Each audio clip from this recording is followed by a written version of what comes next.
Hello respected viewers, I'm George from Ireland. So here I am in front of St James's Palace in London. This is the official residence of the British royal family, not the much larger, more prestigious Buckingham Palace, which is half a mile that away. Anyway, I'm here to mark the Platinum Jubilee of Her Britannic Majesty because it is 70 years ago this morning since her father, King George VI, was found dead in bed by his valet. And he was pronounced dead within minutes by a royal physician. They didn't rush him to hospital because it was clear he was as dead as a doornail, having died in his sleep several hours earlier. Anyway, so the Queen was in Kenya at that time on a Commonwealth tour, and the news had to be broken to her by her husband, Prince Philip. You might have seen it very movingly portrayed in The Crown, a really superb series. With is it Claire Foy is in the title role. I can't remember the name of the actor who plays Prince Philip in that sort of 1950s episodes. Anyway, so this palace, it was formerly a friary. That's why it says friary court over there, as in the monks, frère in French, which was then changed into friary in English. But then in the 1530s, the dissolution of the monasteries, Henry VIII closed it down and took it to himself. It was actually owned by Eton to that point, so Etonians learnt the doggerel Henricus Octavius took more than he gave us. That's why foreign ambassadors are ambassadors to the court of St. James. So when the king was found dead in his private estate at Norfolk, the news was relayed all across the Commonwealth and the globe very quickly.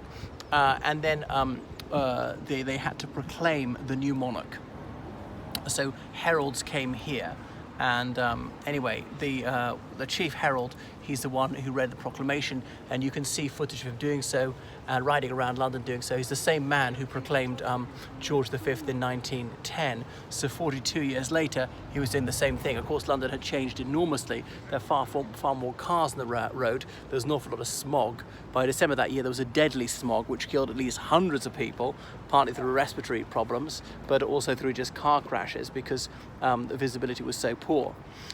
Anyway, so some royal trumpeters played a fanfare there up on the balcony behind me, and then the herald in his ceremonial regalia with that royal coat of arms, the fleur-de-lis, the lions passant, the lions rampant and so forth, the harp of Ireland on that St. Patrick's blue field.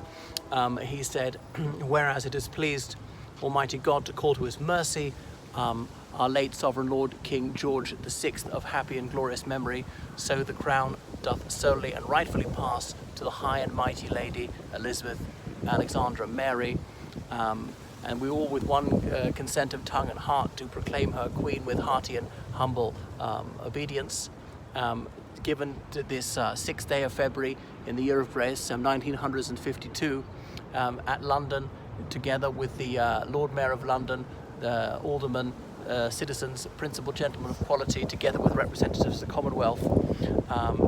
God save the Queen. Anyway, I've got it approximately right. So the king is dead. God save the Queen, as in so nobody else could get in there and claim to be the new Queen. Obviously, saying her title that she was Her Britannic Majesty, by the grace of God, Queen of the United Kingdom of Great Britain and Northern Ireland, and her realms and possessions beyond the seas.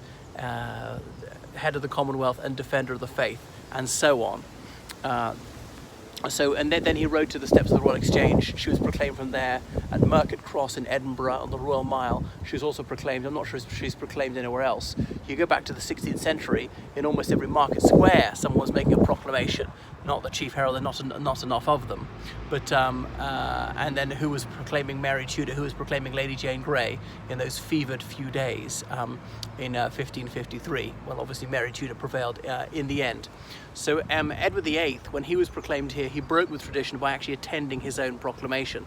But if you look carefully, you could see behind the windows in some of the footage, him together with his mistress, Mrs. Wallace Simpson. I say mistress because, of course, she was still actually officially married to Mr. Simpson at that time. Her divorce didn't become absolute until the following year, 1937. That's when he married her in France in May 1937. Anyway, so you can see a bit of it is almost medieval, and there's some 19th century expansions. Some of the brickwork varies enormously. And that is St James's Palace, which is never open to the public. There is a little chapel in here, and no member of the royal family has lived in it for centuries. but obviously it's very historically significant, and some of the guardsmen in their iconic scarlet tunics and black bearskin busbies, they mount guard there around the corner and around this corner and so on.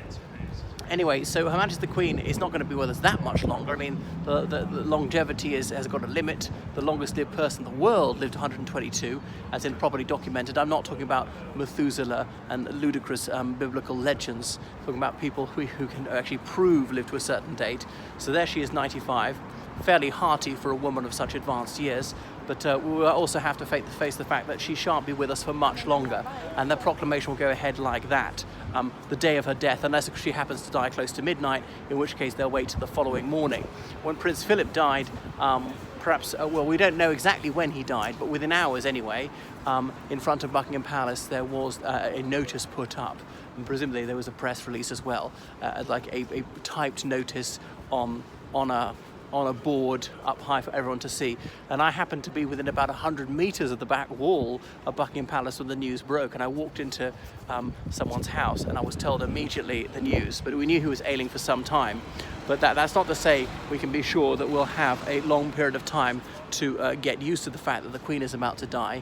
She could die at any moment. I'm not wanting it, I'm saying brace yourself for it, because perhaps she's underappreciated considering her inestimable services to the Commonwealth.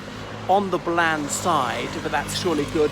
Don't want someone who's over opinionated, not blabbing her mouth off and not crusading for various contentious causes. This is more of St James's Palace, which I was talking about earlier. So people don't commemorate this day, the day of her succession. Really, they'll celebrate it in June, plus the weather will be finer, but they don't want to blur the fact that she might be sorrowful, remembering the passing of her dear daddy, with the fact that there should be jubilation about her 70 years on the throne, and making her the longest reigning monarch in the British Isles, or to any throne that has ever been, because of course the United Kingdom didn't exist in any form until 1707. You go back to Anglo-Saxon times, England was several kingdoms. In Ireland we were several kingdoms. We had a High King of Ireland and so on. We had a High King of Ireland quite a long time after the King of England was Lord of Ireland. And so you're getting an idea of the dimensions of St James's Palace now. So what goes on in there? The royal family don't actually live there. Because now I'm always thinking, is this the chapel? But the thing is, I'm not sure if it's facing east. It's always meant to face east as in towards Jerusalem. It looks like stained glass. If you go closer, you can see some figures looking like people. Do you see what I mean behind me? Well, it's got to be. But maybe I haven't really got my bearings. Perhaps it is to the east. Because the Thames is deceptive. You think, well, it bisects London into north and south. Yes, but because of the meanders, it's not always flowing east-west. It is flowing sometimes north to south or south to north. From west to east is how it flows usually, yes. Because the source of the Thames is in Gloucestershire, which is well to the west. And then it empties into the North Sea, which is to the east. Okay. And there's a corner of it there. You can see some armed police where you probably can't make them out with the naked eye. There's Lancaster House, which is used by the Foreign and Commonwealth Office for various negotiations, as in Zimbabwean independence. All right, so that's enough from me here. I do wish I could go in there one day, but I suppose I'll have to marry into royalty. Any takers? Okay, what was I going to say? Yeah, just here, usually you see those guardsmen on duty, but I think they don't do Sundays. That's everything. So thank you for your generous donations. So please keep them coming on PayPal, georgecallahan79@gmail.com on PayPal. And obviously I urgently need these to sustain the channel. Toodaloo.